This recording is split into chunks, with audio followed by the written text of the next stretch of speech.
This program is brought to you by thepodcastfactory.com.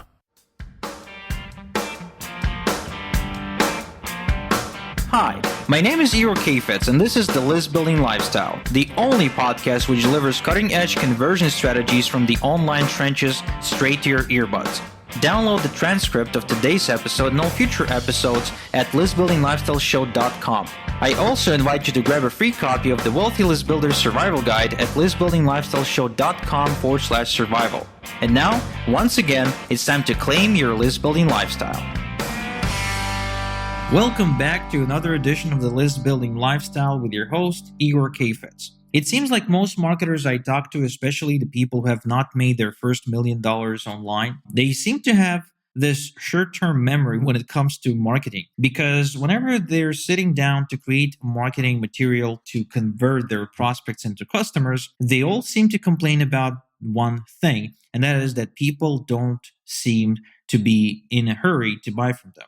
And while most of them accept the idea that it takes a little bit of time to convert somebody and to get them to trust you and like you, most don't. They expect for conversions to happen really quickly. Now, I never understood that, because the same people that claim that they want conversions done quick, they are the ones that take so much time to make a buying decision. They're the ones that come up with the craziest objections, and they're the ones who usually stall their decision unless they're driven forward by scarcity or some nasty life circumstance that pretty much forces them to do something about it. Now, does it mean that you have to be a quick decision maker to get other people to make quick decisions about purchasing from you? No, not at all. Some of the best marketers I know, the guys who make a ton of money both by closing people on the phone and both by closing them through video and text and chat, these guys take just as much time in making buying decisions themselves as anybody else. However, what they do not resist is the idea that the consumer needs as much time as the consumer can get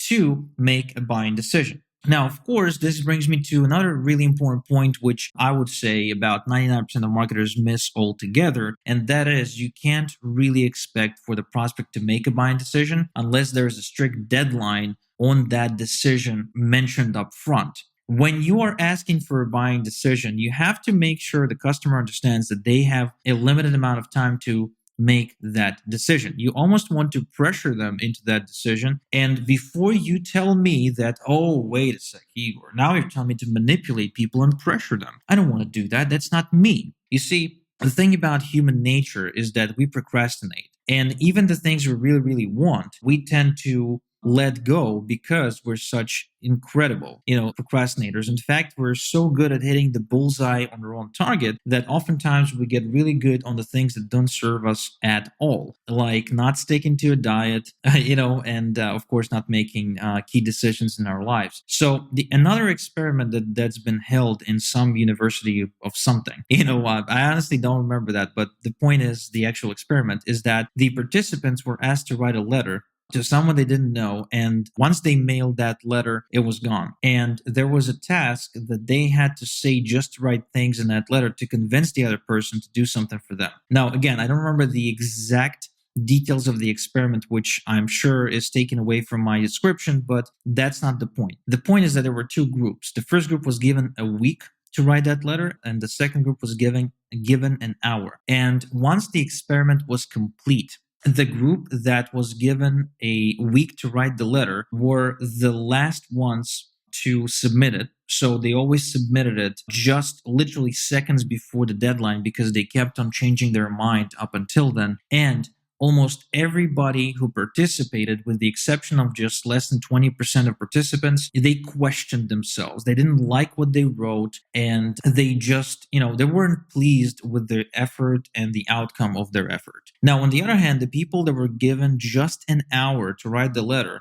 all submitted their letters about anywhere between 30 to 15 minutes before the deadline, and 80% of them were satisfied with their effort. They were actually pleased with how they've done, which means by forcing people to make a faster decision, the professors who held the experiment helped them produce a better output, be happier, and just move on with their lives. Now, the same thing applies to virtually any decision, especially to a buying decision we're asking for a prospect to make. Now, obviously, I have to assume you got something good for sale here. If you're selling scams and you're going to use this information, please know that it will come and bite you in the ass very, very fast. I've seen it happen time and time again, and I highly recommend not to play these games with the marketplace, especially with such an open marketplace where anyone can complain about you, where anyone can make other consumers aware of how unethical and and how big of a scam you are. So don't sell crappy stuff. Instead, when you sell something that's really, really good and you're honestly able to stand behind your product, especially if your product has a guarantee of some sort, then you owe it to your customer to create the circumstance where she is able to make the best buying decision. And truth be told, the best buying decisions are made under pressure. That's how it usually happens. Now, whether you want to accept it or not, that's really up to you. I just hope you do accept this truth because it will help you make more money and create a better business for yourself and serve your customers better. But if not, that's perfectly fine, and you can keep asking people to make buying decisions without putting any sort of deadline on them. But then if you do, you have to be ready to face a lot of rejection, and this rejection would be the worst kind, not the kind where they come back and say I decided not to do it, but rather the kind that where they say let me think about it, and then they just disappear, and then you call them the next day and they don't pick up the phone, and then you email them and they ignore your emails even though they read them, and then you send them a Facebook message and they read that too, but they decide not to answer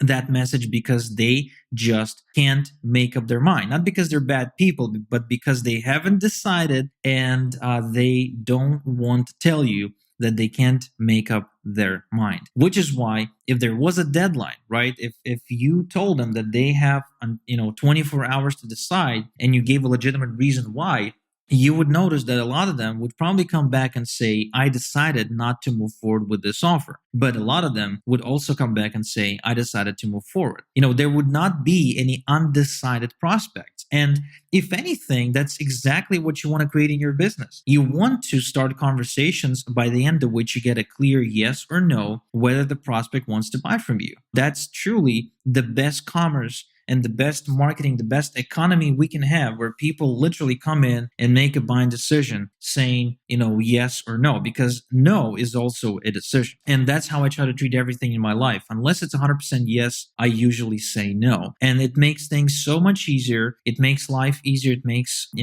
just attaining my goals and living the day to day so much easier, less clutter, less procrastination, and overall just more happiness for me and my customers. Because, if you notice, if you ever purchased anything from me, you know that we put scarcity forward, right? We always have scarcity in place, and that's exactly the reason. Now, this is not to say that scarcity isn't enforced or that it's bullshit scarcity. Not at all. Every single offer I put out has real scarcity attached to it.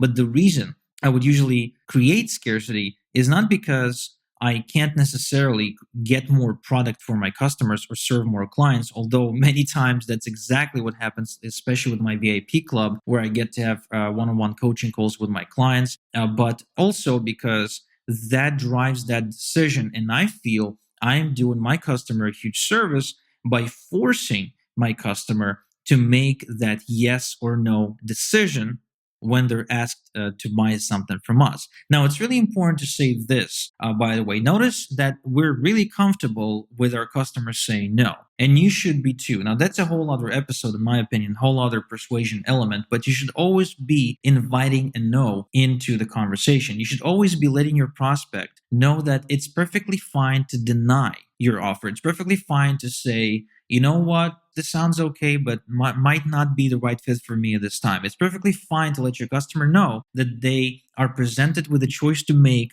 and that the decision to say no is also a perfectly fine decision with you. Because what it does two important and incredible things. First off, it removes the pressure from your customer and yourself.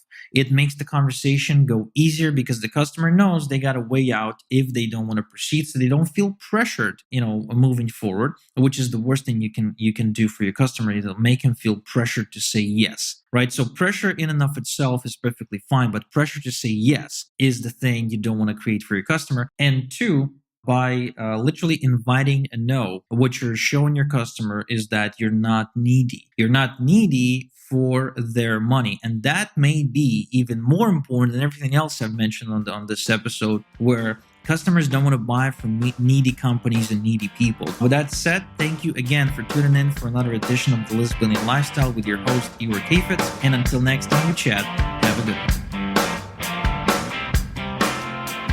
Thank you for listening to the List Building Lifestyle. Make sure to subscribe on iTunes or Google Play to never miss an episode. Because who knows, just one conversion tactic we share on the show might double your list and double your business. Download the transcript of today's episode and all future episodes at listbuildinglifestyleshow.com. And don't forget to claim your complimentary copy of the Wealthy List Builder Survival Guide at listbuildinglifestyleshow.com/survival. This is Igor Kheifets, and until next time we talk, have a good one.